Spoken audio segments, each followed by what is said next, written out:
Hello fellow humans and welcome to this week's shop review. We start off with the non-tank offers, and there are containers that you absolutely should not buy under any circumstances, as always, but what you should do is like and subscribe if you haven't already. And then we also have the draws, which it's fine to play the first two because then normally you get a pretty good return, but after the third one, your return gets miserable and you have to pay a lot to not get a lot. And the WZ is not really a vehicle that is good. There's also these, but as you know, do not buy. Then we go to the resources. Don't ever buy credits for gold. Like, buying credits for gold is a very bad idea. If you want to convert free XP, you can always do that here. But then again, all the bundles that do include credits, I would not recommend them whatsoever. Tanks, and we start off with the KV-220 beta test, which is apparently was a beta test tank, but now they sell it because, I mean, who has morals anyway? Because obviously it's a tier 5, you're never going to play it.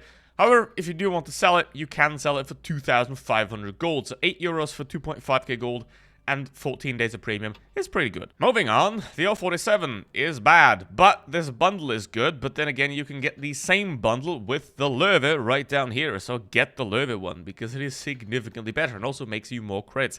Then we got the Chieftain Mark 6. Here, which I've already recommended last week and I will recommend it again. This is an excellent vehicle and I would definitely recommend picking it up as a tier 10 if you can afford it, and if you do want a tier 10 premium tank, given it is not your first tier 10 overall. The Kennedy one is also a pretty solid tier 9 to get. I think it can be worth it, but again, it is a tier 9. Do not buy this thing, mainly for making creds. Buy this thing if you want to have fun. The ×5 are unfortunately locked, which is bad, and always ignore these prices down here. Only this price matters. Already mentioned it. Löwe is great. Get yourself a Löwe.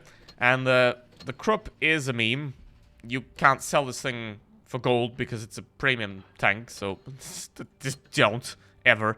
And this one is not really amazing either because it only includes the vehicle and then nothing else. So in that case, if you want to have a good deal on gold, get the KV-220 beta test, sell it for 2.5k. You've got a pretty solid bundle here.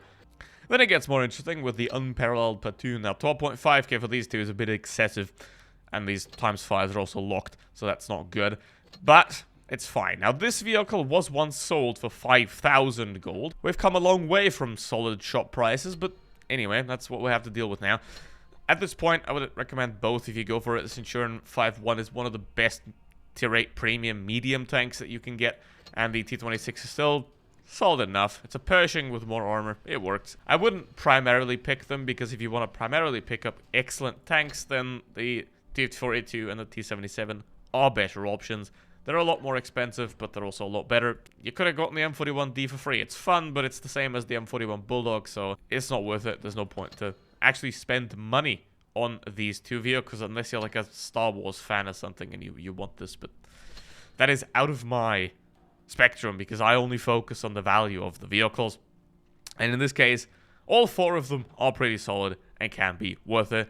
But again, I've made a separate video on these two and the Chieftain. Check it out. In other news, there is the Eagle event right here, where you need to deal 265,000 damage to get the T26 E3 Eagle 7 for free. I've played this on a stream yesterday for 3 hours, which means if you're a decent enough player, you should be able to do it in under 10 hours. It is certainly doable in 10 days if you play the game enough and if you're a decent enough player. Is this tank worth it? Well, it can be. If you naturally obtain it anyway by doing a lot of damage, it can certainly be worth it. It's a fun little vehicle. It's kind of slow for a medium tank, what it is, but it is more of a tier 8 that shrunken to tier 7 than a native tier 7. It's got 225 alpha damage. It's got 10 degrees of gun depression. It's got pretty damn solid turret armor. You can get penned in the sides, though. The front is very good, especially against tier 7s and tier 6s. Against tier 8s, you're not going to have a great time. And it's overall a downsized Pershing that's a bit slower. That does also offer, for some reason, a improved engine boost. That is going to help you in some situations. However, I still will use the Adrenaline, and I will recommend the same. Get it if you can. Don't bother if you can't. Here we go with the Centurion 5.1, one of the very few tier 8 medium tanks that are actually worth recommending, because a lot of them have the problem of either being horrible or having horrible penetration, so they're either horrible to play or don't really make a lot of creds because you need quite a bit of premium ammo. There are obviously a couple of exceptions like that. One of them is this vehicle and the Chimera.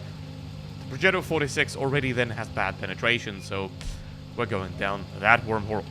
Now, this thing does have everything that is good except alpha damage. The alpha damage on this vehicle is sucky at only 190. So let's see. We have a crate buyer, which is not the most great life form on the planet, but neither are city players. Let's see what we can do over here. Now, this guy will be a bit annoying, but he does have a cupola on top that can be penned pretty easily. So that is not going to be a big threat there. This vehicle does have a cupola as well, but it's kind of hard to hit. And that's my recommendation for vehicles like this, where you have a cupola, but it's tiny. Just keep moving. Just keep the vehicle moving back and forth, and you will be perfectly fine. Now, that guy's aiming at me, which is not what I want to have. Because obviously, if I peek up here to try and shoot the TL, the object will have a shot at me there. I have no interest in decapping right now because my hit points preserving here is a lot more important than decapping this circle right now, because obviously if I peek up I get shot by the object. I want to get covered here by the rock to not get shot by the object. And now the T-54 is the one that holds the cap circle points. All I gotta do here is move up and now wait for the yaws to possibly, probably, maybe do something, and then go around and decap this guy. But there isn't anything he can do now because I can just peek him now. Or not. So the ICU's still back there, but the ICU can't do anything now because of the house is covering me, so I'll be perfectly fine there. I can peek the Progetto now because he's easier to peek and not as much of a threat as T-54. That's another thing that I would always recommend. Try to find the tank that's the easiest to peek. Like, don't go out of your way to... Like, right now, try to shoot the T-54 when you can just shoot the Progetto for free.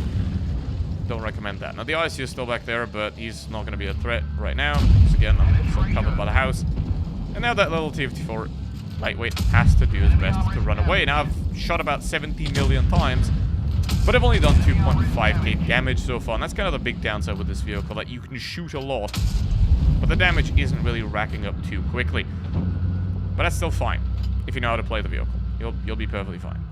Take a bit of a risk here to just peek, but he can't do anything about it. And there we go. Isn't it lovely? 7-0. This is a very balanced game with definitely a matchmaker that has absolutely nothing wrong with it. Clearly. But that is the 7-1. 5-1. Whatever. Doesn't matter. Get it. Bye.